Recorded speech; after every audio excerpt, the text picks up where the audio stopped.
Getting into it, the Basic Department of Education has said that reports that pupils can leave school in grade 9, as I said, are misleading. Minister Angie Motshekga announced yesterday that a draft framework for a general education certificate was being developed. Department's spokesperson Elijah Motshekga joins us now in studio to clarify the matter. Elijah, never a dull moment to have you in my studio. Thanks a lot for joining us. What is happening here? First of all, let's start from the start. This general education, the GEC, the General Education Certificate, what does it mean? Well, the GEC is a certificate that learners would be given at the end of their grade 9 to enable them to use it to apply for further education and training in colleges which offer courses or subjects that are in the trade or technical or occupational fields, which means there would be training for skills that industry needs. And it's not a school leaving certificate, absolutely not.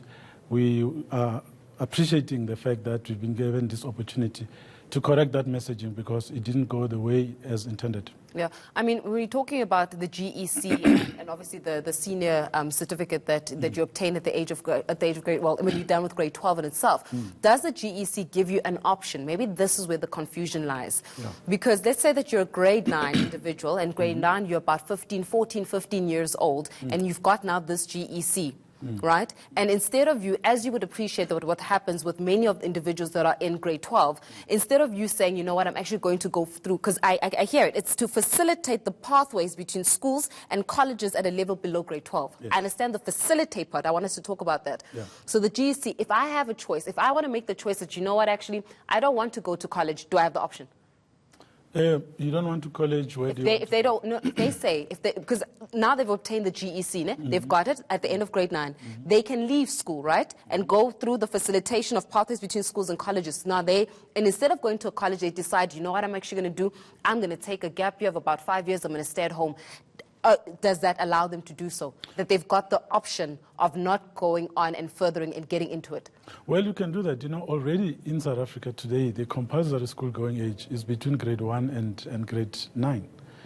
So from 10, 11, and 12, in terms of the Schools Act, that is no longer compulsory. But we want all our children to stay in the schooling system until they get at least a grade 12, so they can increase their opportunities of getting employment, because that's the end thing that you're looking forward to. So if you choose to do something else, that's a difficult decision that you will have to make, but if you understand the consequences of that, then it's fine. But what we are doing is to enable parents or guardians to have a conversation with their children to say, now that you have got this certificate, so what does it mean for you? Because already as it is now, in grade 9, you're supposed to choose subjects, and those subjects, they determine your career path. So what we are doing now is to say, instead of just having an academic stream, we should also have the technical stream and also have the vocational stream, which enables people to go study things that will give them skills so they can work or start their own business. But it's not compulsory, is it?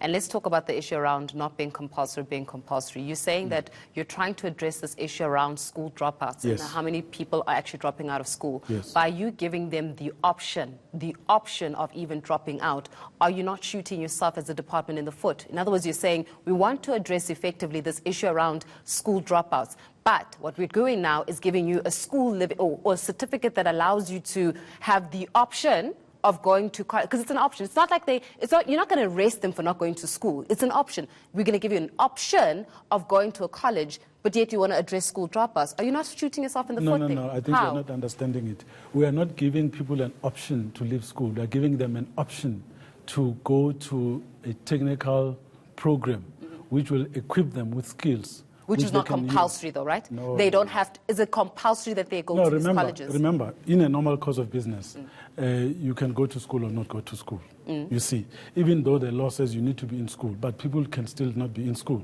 Just like you can contravene the Road Transport Act by just speeding, even though you know that you shouldn't be speeding. So those issues are just But is it technical. Compulsory? But what we are saying is that everyone should be in school. Remember, what we are doing here is to address the needs of the future world of work.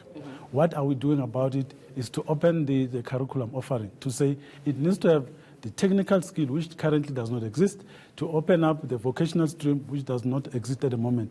We are introducing it incrementally so that people are able to know that there are these options. That's why we are opening these focus schools. You will know in Kempton Park we've got the School of Aviation, in Soshanguve we've got automotive engineering. These are schools where these children will go with their grade 9 certificate. It's not for you to go stay at home. It's not a school leaving certificate. And I will say this again, that it's not a school leaving certificate. However, it's not compulsory that you also attain, right? It's not the department saying with this certificate you have an option to go sit at home. No, it's not that.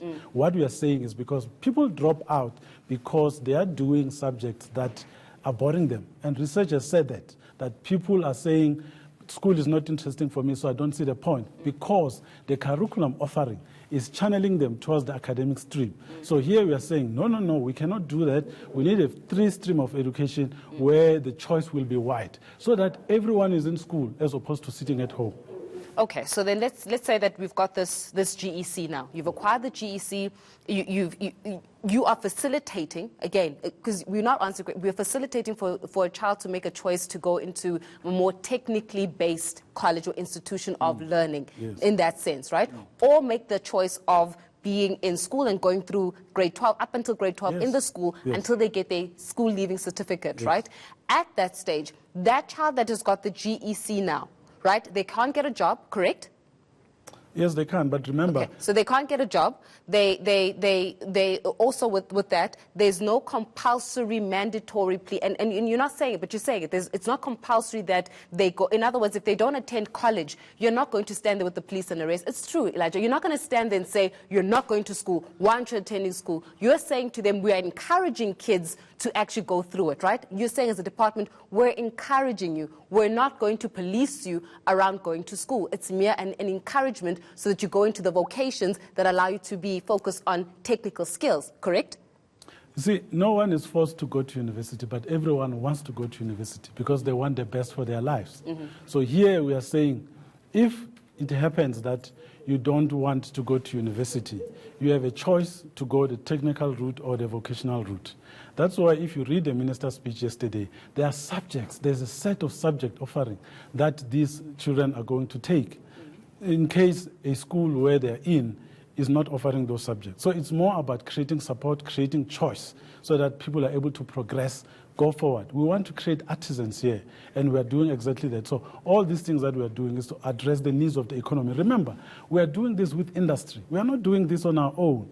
That's why the School of Automotive Industry in Soshanguve is powered and supported by BMW, who have gone to invest their money there, so that those kids that are studying there are able to then go to the Roslyn plant, which is just next door, to be able to work. So people are encouraged and motivated to do more with their lives than just sit at home. There's no point in sitting at home. No one wants to sit at home. Here we are saying everyone must be in school. And we have looked at the reasons. Why is it that you're dropping out? And now we're addressing exactly those reasons. And by the way, we've done comparative studies in other countries. We found that what we are doing now is what is working elsewhere in those countries that are doing better than us. Let me ask you this. So now we're going into these colleges. Are these colleges also going to be working like school? Let me be specific with this, in the sense that you would appreciate that, let's say that a child is in school from grade 8 until grade 12, right? And the parents are not able to pay for that individual's schooling, for example. There are certain measures and actual tools that get facilitated so that that child finishes all the way until grade 12. So in other words, it's a systematic process.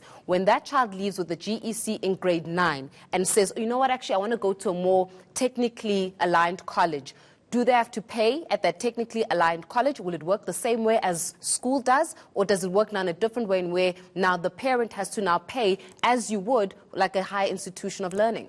Remember, in higher institutions of learning already, we're saying in office, the government is paying for them. So why would we penalize children who are in lower grades when they're not going to pay? But there are also parents that are paying for the schools. What I'm saying to you is, again, do they have to pay for it like the way they would, for example, a higher education? Are we looking at it in the sense that it's a higher education, or are we literally benchmarking it to basic education? Where are we? It's grade 9, is it basic? It all falls under basic education. It's basic education. Okay. We're not changing that. You're still in school, but we are career pathing you. We are helping you to choose and go and study a career of your choice, so that you don't drop out of the education system. That's what we are doing. We are solving a problem as opposed to creating one. So you're basically streamlining outcome-based education, almost to say. In other words, being able to create artisans. We want people to have skills. So we want them to talk to the needs that are there in industry. That's what I'm saying. We're doing this in collaboration with the private sector, who are saying these are the skills that we'll require in the future. And we have had to reconfigure our curriculum offering to say, how can the curriculum talk to the needs of the sectors that we have spoken to, who have committed to working with us, who are informing the programs that we have that are going to be offered to the learners. And very quickly, before I let you go, you're going to make those colleges available so that everybody is able to know where the colleges are specifically for whatever vocation that is required. Of course, at the right time, we're going to do that. That's why what the minister was doing yesterday, by the way, she was giving an update in terms of where we are with that. Because if you look at the history of this issue, the president on the 21st of January this year, he mentioned this matter when he was addressing the basic education here in Boksburg, Birchwood. On the 14th of February, in his State of the Nation, he spoke about GEC. The minister, on the 17th of June, she spoke about this thing. So yesterday, she was giving an update in terms of the progress that we are making. That's all that's happening. We have everybody on board, and we are happy that now there will be a program that trains learners. When they qualify, then they go into industry with skills that they need. Well, that's why there's a spokesperson who's able to articulate these matters. If the media should get it wrong, Elijah, that is why you're sitting in front of me right now, so that we don't have a mix-up. You've clarified. I think that you've assisted a lot of South Africans with that matter. Hopefully it's not the last time that you have you on my table. Elijah.